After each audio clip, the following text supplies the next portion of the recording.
کبھی کبھی نا کچھ بہت گہرے مذہبی تصورات ہوتے ہیں جنہیں سمجھنا تھوڑا مشکل ہو سکتا ہے، لیکن اگر انہیں کسی جدید طاقتور مثال سے جوڑ دیا جائے تو بات بہت آسان ہو جاتی ہے۔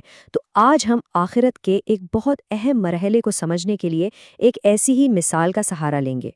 ذرا سوچیں کہ اگر یوم حساب یعنی وہ آخری فیصلے کا دن ایک چیک پوائنٹ کی طرح ہو تو بالکل ویسے ہی جیسے کسی بارڈر پر یا ایئرپورٹ پر ہوتا ہے جہاں سے ہر کسی کو گزرنا پڑتا ہے۔ یہی وہ سوال ہے جو ہمارے آج کے اس تجزیے کی بنیاد بنے گا۔ تو اس مثال کو اگر آگے بڑھائیں تو یوم حساب ایک بہت ہی بڑا، ایک عظیم چیک پوائنٹ ہے، ایک ایسا چیک پوائنٹ جو پوری کی پوری انسانیت کو اپنے گھیرے میں لے لے گا۔ مطلب کوئی بھی اس سے بچ نہیں سکتا، بالکل ویسے ہی جیسے ایئرپورٹ سیکیورٹی سے ہر ایک کو گزرنا ہی پڑتا ہے۔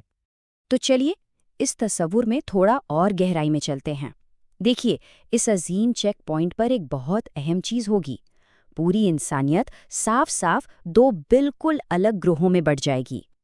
اچھا، تو یہ دو گروہ کون سے ہوں گے؟ دیکھیں، ایک طرف تو وہ لوگ ہوں گے جن کی شہرت اچھی ہے، جن کا کردار، جن کا چال چلن بہترین رہا، اور جن کے سارے ڈاکیومنٹس یعنی اعمال نامے بالکل ٹھیک ٹھاک ہیں۔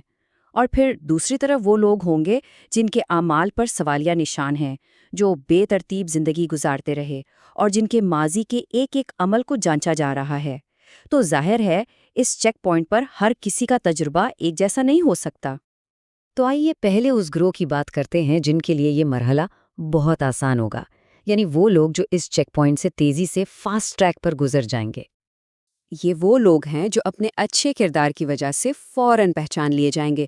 ان کے ڈاکیومنٹس یعنی ان کے اعمال نامے سب بالکل پرفیکٹ ہوں گے، ترتیب میں ہوں گے، اور چونکہ وہ زندگی بھر نیکی کے راستے پر ہی چلتے رہے تو انہیں روکا نہیں جائے گا، بالکل نہیں۔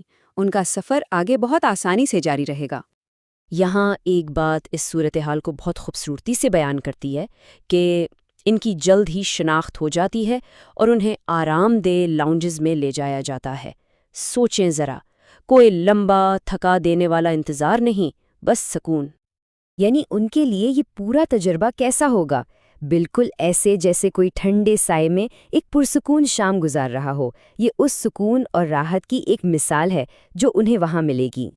لیکن اب ہم آتے ہیں دوسرے گروہ کی طرف، اور یہاں صورتحال بالکل الٹ ہے۔ یہاں کا تجربہ پہلے گروہ سے زمین آسمان کا فرق رکھتا ہے۔ یہاں سب کچھ بدل جاتا ہے۔ اس گروہ کے لوگوں کو انہیں روک لیا جاتا ہے اور ان کی ہوتی ہے بہت سخت جانچ پڑتال۔ یہ وہی لوگ ہیں جو دنیا میں بے ترتیب رہیں، جن کے ماضی کے کاموں پر سوالات اٹھے اور جن کے اعمال نامے میں گڑبڑ ہے۔ انہیں ہر قدم پر مشکل اور تاخیر کا سامنا کرنا پڑے گا، کیونکہ ان کی زندگی کی چھوٹی سے چھوٹی تفصیل کو کھنگالا جائے گا۔ اور یہ بات ان کی حالت کی سنگینی کو ظاہر کرتی ہے کہ انہیں ایک طویل اور مشکل عمل کے لیے روک لیا جاتا ہے۔ یہ واقعی ایک بہت ہی سٹریسفل، بہت ہی مشکل مرحلہ ہوگا۔ تو ان کا انتظار کیسا ہوگا؟